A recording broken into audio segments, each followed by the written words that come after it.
आज खऱ्या अर्थाने म्हणजे जिंकल्यासारखं वाटतंय मला. कारण काय आज बाकी सगळे जे नेहमी केंद्र सरकारमध्ये राज्य सरकारमध्ये जे आपल्या विरोधात बरोबर उमेदवारी लढवत होते, पण आता बदलापूरमध्ये त्या उमेदवारांनी जाहीर पाठिंबा मला इथे दिला आहे. म्हणजे खऱ्या अर्थाने या शहराचा विकास करायला खूप आनंद होणार आहे आणि खूप सपोर्ट मिळणार आहे. तर त्याच्यासाठी मला तिसरी आघाडीचे अध्यक्ष अभिजित सकट, तसेच उमेदवार आहेत जे तिसरी आघाडीचे आहेत, वैभव सदाफुले, कविता सकट, मंगेश इंगळे, रुपेश साळवी, ॲडव्होकेट प्रफुल्ल कांबळे, ॲडव्होकेट रुपेश साळवी आणि सुरेश शिंदे यांनी जो मला पाठिंबा दर्शवला आहे, खूप धन्यवाद मानते मी त्यांचे. कारण काय खऱ्या अर्थाने आज त्यांनाही कुठेतरी वाटतंय की आम्ही जो विकास केला आहे आमच्या प्रभागाचा आणि आमचे जे विजन आहे या शहराच्या संदर्भात, त्या विजनमध्ये खरंच त्यांना आमच्यामध्ये एक अशी आशा निर्माण झाली आहे की या शहराचा विकास कोण करू शकतं, तर नगराध्यक्ष म्हणून रुचिता राजेंद्र घोरपडे आणि राजेंद्र घोरपडे साहेब हे स्वतः या नगराध्यक्षाच्या कारकिर्दीत या शहराचा खऱ्या अर्थाने विकास करू शकतात आणि बदलापूर एक स्मार्ट सिटी बनवू शकतात. म्हणून त्यांनी आम्हाला आज इथे जाहीर पाठिंबा दर्शवला आहे. मी मनापासून त्यांचे धन्यवाद देते की त्यांनी आम्हाला पाठिंबा दर्शवला आहे. मॅडम, हे जे 9 उमेदवार आहेत यांनी उद्धव ठाकरे गटामध्ये प्रवेश केला होता आणि मशाल चिन्हावर लढवणार होते असं कळतंय. मात्र एकीकडे हा एक मोठा चमत्कार आहे, राजकीय चमत्कार मधला, की केंद्रात आणि राज्यामध्ये दोन्ही पक्षांमध्ये विस्ताव जात नाही. मात्र या ठिकाणी तुम्ही काय चमत्कार केला असा? चमत्कार म्हणजे आमचं काम बोललं, जे आमचं ब्रीदवाक्य आहे, माझं काम माझी ओळख, आमचं म्हणजे लोकांशी वागणं बोलणं, आमचं क्वालिफिकेशन हे सगळं त्यांना भावलं. आमचं वक्तृत्व ह्या आधारावर आणि काम करण्याच्या पद्धती त्यांना खूप भावल्या आणि त्याच्यामुळे त्यांना असं वाटतं की या खऱ्या अर्थाने आपल्या बदलापूर शहराचा विकास व्हायला पाहिजे. आणि जर आपण ह्या भाजपच्या सरकार लोकांना जर नगराध्यक्षाला सपोर्ट केला तर खऱ्या अर्थाने शहराचा विकास होईल आणि त्यांना बाजूला बसून काम करण्यापेक्षा आमच्या सोबत काम करायला जास्त आनंद वाटला. म्हणून त्यांनी आम्हाला इथे जाहीर पाठिंबा दिलेला आहे. तिसरी आघाडीमध्ये त्याच्या उमेदवार या सगळे उमेदवार हे अर्ज घ्यायचं. दोन येतात.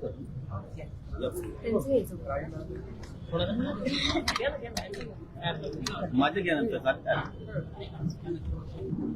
राजेंद्र सगळे एकत्र विचार. आज किती फायदा होऊ शकतो या तिसऱ्या आघाडीचा? खरं तर बदलापूर शहराचा विकास व्हावा हा प्रत्येकाचा दृष्टिकोन आहे आणि जनतेचा सुद्धा दृष्टिकोन आहे की शहर एक वेगळ्या पद्धतीने विकासाच्या गतीकडे चाललेलं असताना भारतीय जनता पार्टीच्या रुचिता राजेंद्र घोरपडे या नगराध्यक्ष व्हाव्या ही प्रत्येक जनमानसात प्रत्येकाची इच्छा आहे. आणि हेच बघून स्थानिक स्वराज्य संस्थेच्या निवडणुकीला लोकल लेव्हलला महाराष्ट्र विकास आघाडी म्हणजे तिसरी आघाडी या उद्धव बाळासाहेब ठाकरे यांच्या गटातील 9 उमेदवारांनी आज या ठिकाणी आम्हाला जाहीर पाठिंबा दिलेला आहे. येणाऱ्या काळामध्ये अजून बरेचसे उमेदवार त्यांचे आहेत की जे आम्हाला पाठिंबा देणार आहेत नगराध्यक्ष पदासाठी आणि मी यांचं मनापासून आभार व्यक्त करतो. खरं तर भारतीय जनता पार्टी आणि शिवसेना ही पूर्वीची 25 ते 30 वर्षापूर्वीची ही अभेद्य युती होती, परंतु मधल्या काळामध्ये थोडंसं काहीतरी वेगळ्या पद्धतीने दिशा गेल्यामुळं या दोघांमध्ये फाटाफूट झाली आणि आज पुन्हा एकदा बदलापूरला असं वाटायला लागलं की तीच बाळासाहेब ठाकरेंची शिवसेना आणि भारतीय जनता पार्टी एकत्र आल्यासारखं या ठिकाणी दिसतंय.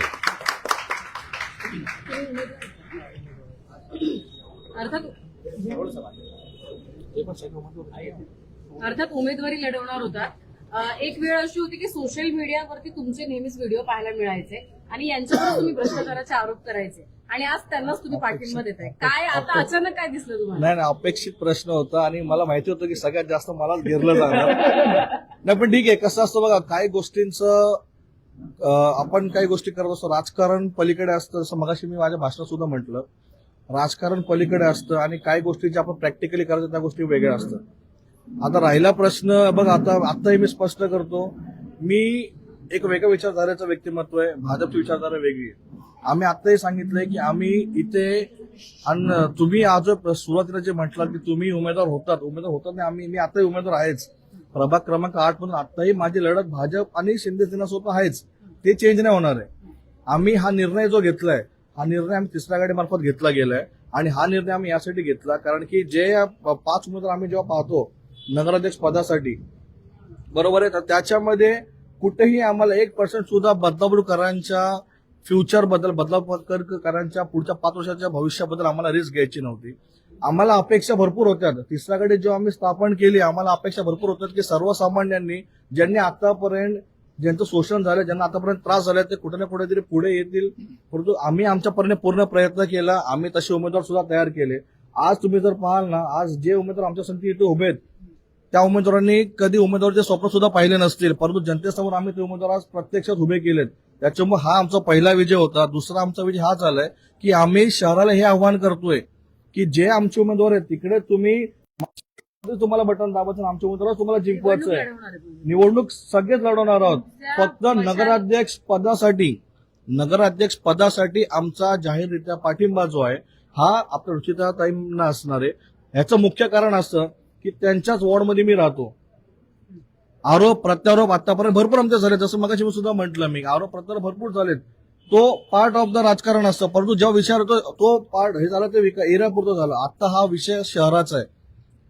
शहराबंदी जो आदर्श सारखं प्रकरण झालं होतं, आदर्श शाळेचं प्रकरण सुद्धा जे झालं होतं, त्या प्रकरणानंतर ज्या प्रकारे तरुणांवरती दडपशाही आणली गेली, त्या प्रकारे तरुणांना तरुणांसोबत जे काही प्रकरणं झाली, त्याच्यानंतर कुठे ना कुठेतरी आम्हाला हे जाणवलं की या शहराला जो नगराध्यक्ष चेहरा असेल तो जनतेतून यावं ही आमची अपेक्षा होती. आणि तेच निवडणूक आयोगाने एक तरी गोष्ट आमच्या मनाची केली ती म्हणजे हा निर्णय घेतला की नगराध्यक्ष थेट जनतेतून असेल. त्याच्यामुळे आम्ही तिसऱ्या आघाडी मार्फत हेच आव्हान करायला इथं आलोय की नगराध्यक्ष आमचा पाठिंबा हा ताईंना असणार आहे आणि त्याचबरोबर प्रत्येक विभागामध्ये आमची लढत ती थेट असणार आहे. तुमच्या उमेदवाराला तुमचा पाठिंबा का नाही? प्रिया आता काही गोष्टी अशा असतात, आम्ही तिसऱ्या आघाडी मार्फत आम्ही जेव्हा सुरुवात केली होती त्यानंतर आम्ही युबीटी पक्षामार्फत जी उमेदवारी दिली, आमची अपेक्षा होती, आम्ही चेहरा सुद्धा दिला होता. आमच्या जे झालेल्या गेलेल्या गोष्टी आहेत त्या आता बोलून अर्थ नाही, कारण 2 दिवसात निवडणूक आहे. त्याच्यामुळे लोकांना मला भ्रमात कोणत्या ठेवायचं नाहीये, कन्फ्युज कोणाला करायचं नाहीये. काही निवडक चेहरे आम्ही दिले होते आणि अपेक्षा ही होती. आज तुम्ही पाहाल की बदलापूर शहरामध्ये मुख्यमंत्री साहेब येऊन गेले, उपमुख्यमंत्री येऊन गेले, बरोबर. कुठेतरी अपेक्षा होती की जे उमेदवार आम्ही तुम्हाला दिलेत, एक विश्वास आम्हाला शब्द दिला गेला होता की तुमच्या प्रचारार्थ मोठमोठे नेते तुमच्या प्रचारासाठी येतील, परंतु ते का नाही आले, कोणाच्या दबावाखाली नाही आले हे अद्याप आम्हाला माहित नाही. ह्याचा खुलासा 3 तारखेच्या निकालानंतर आम्ही 4 तारखेला नक्कीच करू. आमच्या प्रत्येक उमेदवारांनी घरोघरी जाऊन आज प्रचार केलाय. कोणत्याही गोष्टींचं पाठबळ नसताना, काही नसताना आमच्या उमेदवारांनी घरोघरी जाऊन प्रचार केलाय. लोकांनी आम्हाला स्वीकार केला, लोकांचा आम्हाला स्वीकार झालाय. त्याच्यामुळे आमचे उमेदवार ठामपणे निश्चितपणे आम्ही सांगू शकतो की हे आमचे पुढचे भावी नगरसेवक आहेत. परंतु आजचा हा निर्णय पूर्ण वेगळा होता. आजची ही जी प्रेस कॉन्फरन्स झाली यासाठी झाली की आम्हाला या शहराला जो मेन फेस असणार, जो प्रमुख फेस आम्हाला ट्रान्सपरंट पाहिजे होता, प्रमुख फेस हक्काचा पाहिजे होता, प्रमुख फेस जो आहे कम्युनिकेट करणारा पाहिजे होता, जो आपल्या संगती कम्युनिकेट करेल, आपल्या शब्दाला किंमत देईल आणि आपण जे विजन धरून चाललोय त्या विजनला न्याय देईल. आणि तो न्याय जो आम्ही 5 जे उमेदवार आहेत सध्या जे टॉप 5 त्याच्यामध्ये जेव्हा आम्ही आमच्या प्रकारे छाननी केली, त्याच्यानंतर आम्हाला असं कळालं एकमेव चेहरा तोच आहे, तो आपल्या समोर उभा आहे. त्यांना त्या विजन बद्दल आपुलकी आणि ज्यांना त्या विजन बद्दल माहिती आहे. नाहीतर काही असे उमेदवार असे म्हणजे काय हे सुद्धा माहिती नसेल. त्याच्यामुळे ताईंकडे एक विचार आहे, ताईकडे एक विचारधारा आहे. त्या अनुषंगाने आम्ही शहर लेवलला तिसऱ्या आघाडी मार्फत आमचा ताईंना पूर्ण जाहीर पाठिंबा आहे. काय वाटतंय, महाविकास आघाडी इतर कोणी चालवत आहे का?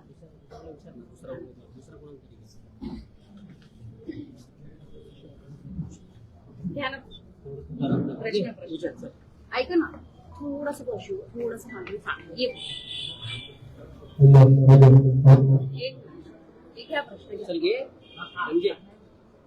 काय वाटतंय, महाविकास आघाडी दुसरं कोणी चालवत आहे का? अजूनही जसं यांनी म्हटलं, वैभव सदाफुले यांनी, की कोणतीच मोठी सभा या ठिकाणी होत नाहीये, काय नक्की नाराजी आहे? महाविकास आघाडी जे आहे हे दुसरं कोणी चालवत नाहीये, जे त्या जागेवर बसलेत तेच ते चालवत आहेत. एकच गोष्ट आहे की जसं वैभव सदाफुलेंनी सांगितलं की ज्या प्रत्यक्षात आम्हाला म्हणजे ज्या हिशोबाने आम्हाला जो काही सपोर्ट हवा होता, जे काही त्यांच्या गाईडलाईन्स म्हणा किंवा ज्या काही गोष्टी त्या आम्हाला कमिटमेंट झालेल्या त्या हिशोबाने जे काही उमेदवार आहेत ते थोडे नाराज आहेत आणि नाराजीचे कारण उत्पन्न पण त्यांनीच केलंय. जर हे नसतं झालं तर कदाचित उमेदवारांचं जे काय आधीचं विजन होतं ते विजन सेम असतं. आणि मी मगाशी सांगितल्याप्रमाणे की नगराध्यक्ष पद हे एक महत्वाचं पद आहे. त्या महत्वाच्या पदावर जर समजा तुम्ही एखादा कॅन्डिडेट बसवताय तर त्यांच्याकडे काहीतरी विजन असणं गरजेचं आहे, त्यांचा काहीतरी मोटिव्ह असणं गरजेचं आहे. ज्या पद्धतीने ताईंनी इतक्या मागील वर्षात काम केलंय तर त्या पदावर त्यांचा हक्क असणं किंवा त्या निवडून येणं हे साहजिक आहे. मग उद्धव ठाकरे गटाच्या ज्या उमेदवार आहेत त्या उमेदवारी अर्ज दाखल करण्यापर्यंत हा आक्षेप का जाणवता? आता 2 दिवसावर निवडणूक तुमचा आल्यानंतर प्रश्न काही अगदी आर्थिक- correct आहे. आर्थिक गणित इथं जुळलेत का अशी चर्चा आहे. नाही, आर्थिक गणितं जर असती तर मग ती भरपूर आधीच जुळली असती. कारण कसं आहे की प्रत्येक जण आमच्या जर तुम्ही तिसऱ्या आघाडीमध्ये बघाल तर प्रत्येक कॅन्डिडेट इंडिपेंडेंट कॅन्डिडेट आहेत आणि स्वतःचा खर्च स्वतः केलेला आहे आणि कोणाला कुठल्याही पैशाची कुठल्याही प्रकारची गरज नाहीये. कारण आमचं जे विजन आहे आमचं विजन क्लिअर आहे. आम्ही जेवढे पण तिसऱ्या आघाडीचे कॅन्डिडेट सगळे हायली एज्युकेटेड कॅन्डिडेट, प्रत्येक कॅन्डिडेट एक वेगळ्या मोटिव्हनी, इंटेन्शननी आणि गोलनी वाटात आपला मतदार जे काय आहे तो संघ आहे त्यात प्रचार करतोय. त्यामुळे असं आर्थिक समीकरण तर कुठलं नाही आहे आणि ते पुढे पण नसेल.